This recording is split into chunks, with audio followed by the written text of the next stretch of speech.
guys, welcome back to my YouTube channel. Oke, video kali ini aku akan ngasih tahu tips atau cara agar mantan kalian menyesal. Tapi sebelumnya jangan lupa subscribe dan lonceng notifikasi agar kamu menjadi yang pertama mendapatkan notifikasi video-video selanjutnya. Jadi langsung aja fokus ke tips atau cara agar mantan kamu menyesal. Mungkin ada dari antara kalian yang baru putus atau baru saja diputusin sama pacar kalian. So, mungkin ada perasaan di hati kalian. Lihat aja ya, aku akan bikin mantan aku tuh menyesal. Jadi caranya itu sebenarnya gampang banget. Tips yang pertama, jangan pernah menunjukkan kegalauanmu di sosial media. Jadi cara yang paling utama agar mantan kalian itu menyesal, kalian gak perlu nunjukin kalau kalian itu sedih, kalau kalian tuh galau setelah putus atau diputusin dari mantan kalian tersebut. Pokoknya kalian harus menghindari memposting kata-kata galau atau membuat story lagu galau. Pokoknya semua hal yang sedih-sedih di sosial media kalian itu jangan ditunjukin. Tapi sebaliknya, bertingkahlah seolah-olah tidak terjadi apa-apa dalam hidup kamu. Bertingkahlah seolah-olah kamu itu lagi gak ada masalah. Dengan kamu tidak menunjukkan segala hal tentang kegalauan atau kesedihan kamu di sosial media, pastinya dijamin mantan kamu akan bertanya-tanya, mantan kamu akan khawatir dan mulai berpikir, loh kok setelah putus dari aku dia biasa-biasa aja sih? Apa aku gak sebegitu penting ya dalam hidupnya? Dan yang kedua yang paling penting itu, ubah penampilan. Jangan biarkan mantan kamu itu melihat kamu semakin gak merawat diri setelah putus dari dia. Kamu justru harus tampil lebih menarik setelah putus dari dia. Udahlah, dia kan suka aku apa adanya. Mungkin kalau waktu pacaran sama dia kamu biasa-biasa aja.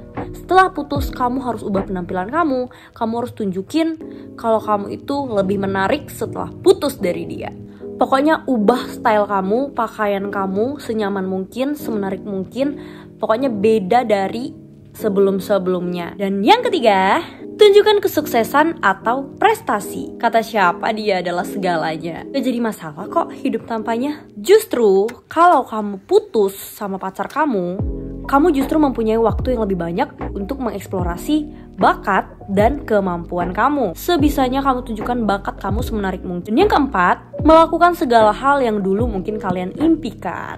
Mungkin kalau dulu kalian punya mimpi-mimpi yang kalian belum capai, setelah kalian putus, kamu bisa lakuin. Misalnya, kalau dulu waktu pacaran kalian mempunyai mimpi, kalian harus bisa liburan ke Lombok bersama-sama. Nah, setelah putus dari dia, lakuin aja mimpi-mimpi kalian itu sendiri tanpa dia. Biar dia tuh berpikir, coba aja aku masih sama dia, pasti aku bisa kan pergi ke Lombok sama dia. Atau mungkin dulu kalian punya mimpi kayak pengen buka online shop atau bisnis sama-sama, dan setelah kalian putus ternyata kamu udah ngelakuin atau ngebuka bisnis itu. Pasti dia berpikir, coba aja aku sama dia, pasti kami bakalan buka bisnis sama-sama.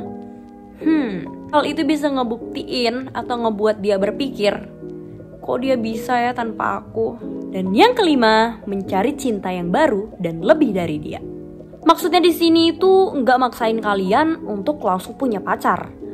Tapi kalau kalian mau membuka hati lagi, usahakan orang yang kamu cari itu lebih dari dia. Jangan malah turun standarnya. Jadi kamu harus cari yang lebih stylish, dewasa, lebih sabar, lebih romantis, lebih menarik, lebih gagah, lebih peka. Pokoknya yang serba positif dari mantan kamu.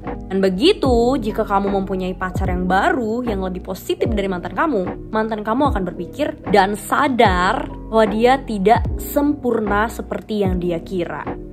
Dan dia bakalan berpikir, seharusnya dulu aku beruntung banget ya udah dapetin dia. Tapi sayangnya, kamu berhak mendapatkan yang lebih baik dari mantan kamu.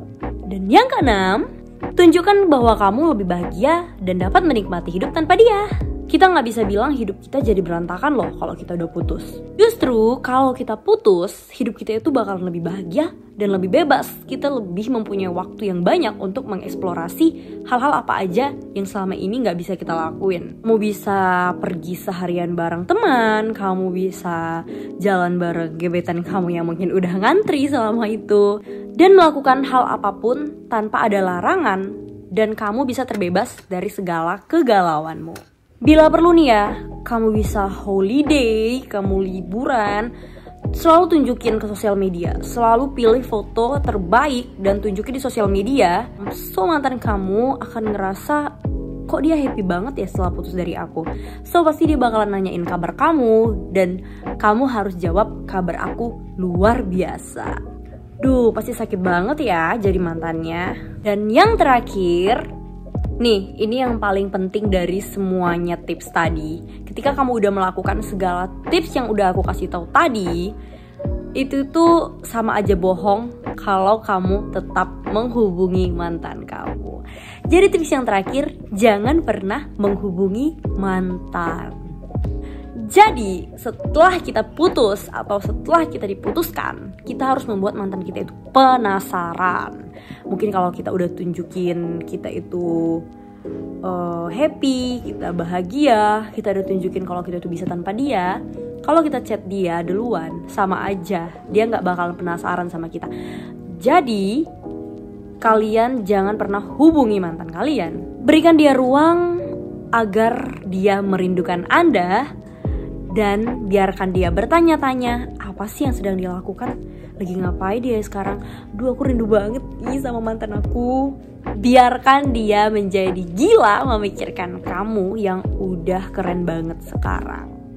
So guys, jika kalian udah melakukan semua tips itu, dijamin mantan kalian akan menyesal, dijamin.